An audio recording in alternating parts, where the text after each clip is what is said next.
It's been over 10 years since I started this YouTube channel. My first Geometry Dash video was uploaded on April 21st, 2015, and even though I had absolutely no idea what I was doing, I somehow ended up all the way here. Over the past decade, I've gained 700,000 subscribers, uploaded over 200 videos which have been watched for 17 million hours, I won Best YouTuber at the GD Awards twice in a row, created several community-wide memes, got a legendary rated level, became a moderator, got the coins in Sub-Zero to be updated, made several websites and tools for the community, and got Skibbity Toilet to appear on the official RobTop Games YouTube channel. And I still have no idea what I'm doing. So I figured this video could be a good excuse to talk about myself and just explain what got me this far and how I feel about it. Because even though I don't see myself as a great player or editor, and barely know how to use a camera and microphone, clearly I did something right. And if someone like me can get this far, I'm sure you can too. I was never in it for popularity, I just like talking about Geometry Dash. Also, my shirt's in the wash. I first purchased Geometry Dash in December of 2014 when I was 10, skipping over the light version entirely and just coming straight from the Impossible game, which I learned about through this PewDiePie video that my brother showed me. I started playing about a month after the release of Update 1.9, which is the one that gave us custom songs, the wave, and a whopping 4 color channels. Another month later, we also got editor layers in a small patch, which was the first update I ever witnessed. You've probably heard this a million times, but 1.9 really was the golden age of Geometry Dash. There's a lot that I love to look back on, like does anyone remember the name of this level? Because the answer is 1.9 levels just had the perfect balance of gameplay and decoration, and creators managed to do so much with the few objects and triggers we had. The levels were a little more unhinged with lots of fake-outs like this, but it was all part of the fun. Modern gameplay definitely flows better, but like, when was the last time you've actually seen a level with a raw triple spike? Just saying. As someone who just started playing the game, I sort of took everything for granted since I knew nothing about its history or creators. In fact, I thought the creators leaderboard meant developers of the game. Close enough. I did eventually find a place where other GD players were hanging out, and it was none other than Google+, which has since been brutally murdered and none of my posts survived. All I remember is that I posted so much that people actually started to call me out for it. Admittedly, I was really young and had no idea how online communities worked. I also spent a lot of time on the Geometry Dash wiki forums, and watching a couple small YouTubers, like this bald guy who ate dog food every time he died in Theory of Everything. But yeah, this was more or less how I learned about all the community stuff, like who RobTop was and which demons were the hardest. It was apparently Ice Carbon Diablo X, and a more recent one called Cataclysm. No, not that Cataclysm, I mean Cataclysm. The more I hung out with other players, the more I wanted to share around some videos since everyone else already was. So I installed an ancient screen recorder, went right to my saved levels, pulled up ICDX, and got a whopping 4%. And then I shared it with everyone, claiming that I finally achieved my life goal that I determined 30 seconds ago. This is the actual footage from the recording, by the way, I still have it saved. And that's what my first video was. It was made in Windows Movie Maker and published on April 21st, 2015 at 7:41 p.m. EST. There's a typo in the title, and my screen recorder couldn't pick up audio, so I just added some goofy sound effects instead. Even though I linked this video in a few places, nobody actually cared, because why would they? But for the sake of my imaginary audience, I decided to post a few more things. An hour later, I uploaded a preview of a level I was making, which I actually dug up and released a few months ago, and then another half hour later, I uploaded a completion of Theory of Everything. I already beat the level a while ago, I just thought it was cool. I should point out that I was already using the name Colon by this point, which came from my brother using Slash on his Nintendo DS. Admittedly, it's not a great name, but I'm too attached to give it up. I had to spell it with dashes on each side since Google wanted me to use a real name, which was 2 or more words. After a couple days, I started uploading some more random completions, including custom levels. My first one was Illusion, which was absolutely iconic, and then Ultimate Destruction by HJ Fod, who would later go on to make that one remix of Sonic Blaster. And also Geode. No, seriously, it's a small world. After that, I just kept uploading replays, including a few requests from Google+, like if Ellie Adv was level 1. But then I wanted to do something different since I personally found myself enjoying edited videos more than random showcases. So in a single weekend, I planned out what not to put in your Geometry Dash level and edited it in Windows Movie Maker. If I had to guess, the video was probably made out of spite after discovering the wonders of the Recent tab, but I also think I may have come across this video called What Not to Make in Your Mario World ROM Hack because there's tons of overlap and I did watch a lot of Mario content. Overall, this video was decent for an early upload, but just held back by terrible editing and me not knowing how to land jokes properly. This was the peak of the MLG era where air horns and Lenny faces were the pinnacle of comedy. But I didn't care about quality back then, and neither did the audience, which is kinda wholesome. I made a better sequel a few years later, and maybe I should do another one, because 2.2 has given me a lot to work with. The video really started to take off a month later, and for some reason, I just didn't care that much. I was young and stupid and didn't know what to do in this situation. My next big video was GD copies, which I was surprised that nobody had covered since it was kind of a no-brainer. If you search for Geometry Dash on the Play Store, there's a ton of these, and nobody was talking about it. Naturally, people found it interesting, and the video did well. And even though I now had proof that original video ideas did better, I just ignored it and posted more levels, including a bunch of previews that never really went anywhere. I even spent $5 on one of those flashy Blender intros since everyone had one back then. I first showed it off in a video where RobTop commented on a level, which was unheard of at the time.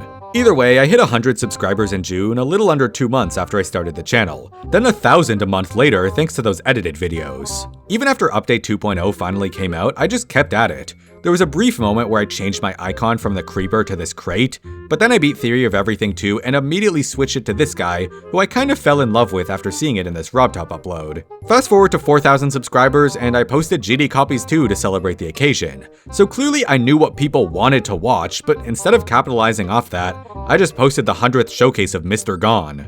When I hit 1 million views in November, mostly from What Not to Make and GD Copies, I decided to share all my knowledge in a video called How to Make a Successful GD YouTube Channel. And if it isn't obvious by the Windows Movie Maker editing, I had no idea what I was talking about. And yet, it's still better advice than what you'd hear from Kai Guy. For the record, I have not watched this video in 9 years, and it really is just 4 minutes straight of 11-year-old me being brutally honest. Here's some of the key takeaways. Commit to your channel. Are you actually interested in this, or are you just gonna be lazy and upload once a month? Don't record with EveryPlay. I know it's convenient, but if people see that you used EveryPlay, they won't subscribe. For those who don't know, EveryPlay was an old service that let you record and upload replays from Geometry Dash. It was used by a ton of people, but maybe if they actually listened to me and stopped, we'd know what Element 111RG looks like. Buy a cool 3D intro. Okay, granted, these intros were pretty cool back then, but then Mr. Beast started making fun of them and they slowly died off. Actually, I don't even think he had 100,000 subscribers yet. Does that make me an OG? Don't just upload levels, and if you do, give them good thumbnails. Here's how many subscribers I earned each day. And my favorite one, what you upload should be interesting. For example, people want real levels, not your dumb 5-second previews. They want to see the full level, not deaths at 69%. Just play a real goddamn level, nobody cares! And finally, don't play other games, unless you're EVW who got away with it. I am genuinely shocked by how I was back then, and this behavior fully extends it to the comments I left in Geometry Dash. But given the comment sections on some levels, I think all players go through this phase. Fast forward past some more showcases and I hit 10,000 subscribers at the very start of 2016.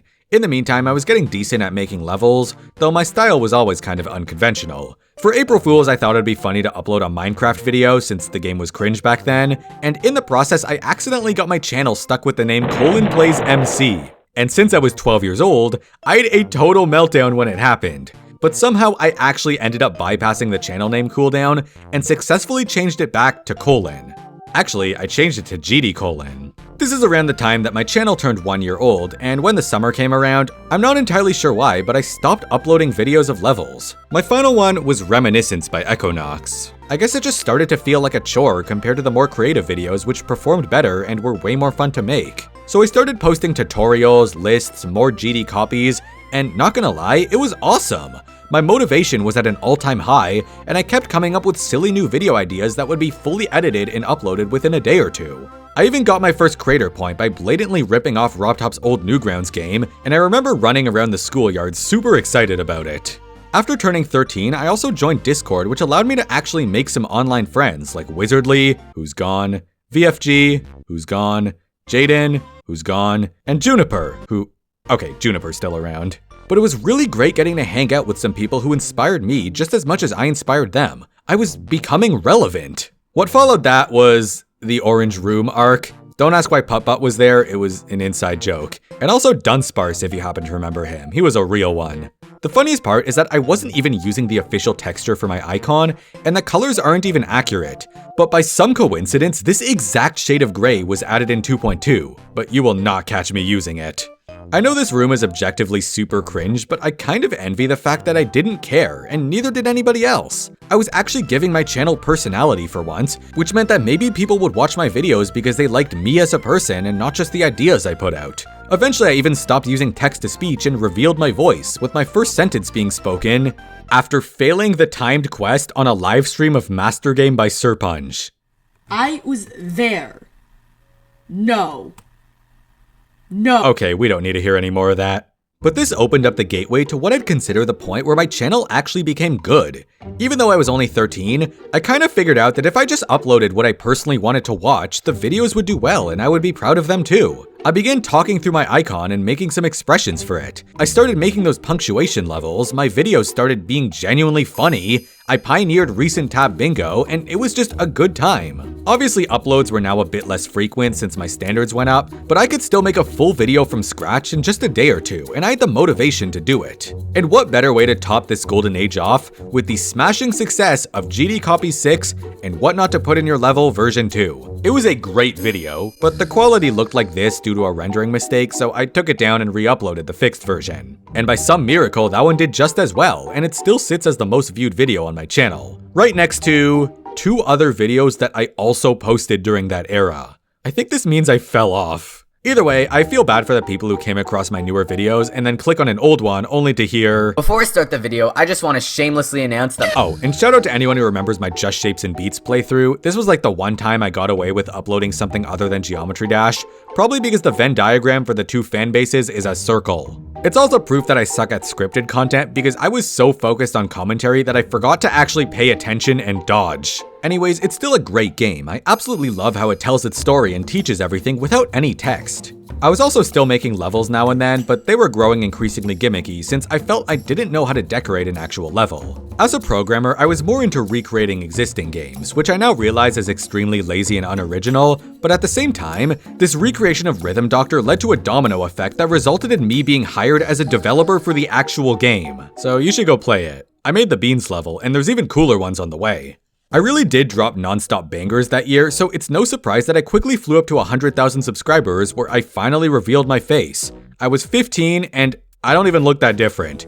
In that video, I just yapped about the history of my channel for an hour, basically the same as this, but with even more side tangents. And everything after that, I consider to be fairly modern GD colon. Videos that I'm still extremely proud of that line up with the stuff I would post today. I experimented with different styles and learned a lot of valuable lessons. For example, I have cool ideas for unscripted videos, but suck at commentary. I can make videos with my face, but I still don't know how to light them up. And if I am on camera, I should actually remember to use hand gestures, or else this happens. Ugh, maybe I'll stick to being a fox. My most iconic video from this period was making terrible Geometry Dash ads, which somehow blew up and hit 1 million views in a week. It's a pretty good idea for a video, and I think that's exactly why it did so well. Unfortunately, this is also when my uploads really started to slow down since life was getting in the way and my standards were going up and my ideas were going down, and sometimes it would take months before I had an idea that I really wanted to make. But whenever I did have one, it kind of popped off. I just knew and still do know that if I force myself to constantly make videos, I'll hate every moment of it. So even though I'm probably missing out on tons of money and clout, at least I'm still really passionate about doing this. And slowly but surely, I found out exactly what kind of videos I wanted to make. We're 5 seconds into the level, you know where the coin is? Oh, I don't know, how about this random hanging wall over here? That's right, crashing out about things that don't matter. I also went back to my talking icon roots by introducing this guy, who was my character for the longest time, but I never really showed it until now. It sort of evolved from me getting random fan art and also liking kitsunes. I mainly incorporated him because the videos were getting longer, and since I like using different footage for nearly every sentence, these breaks help to fill in a lot of space. It also gave more personality to my channel, and I like how he can be portrayed as super cool or a total bingus. But he's still not a furry, I swear.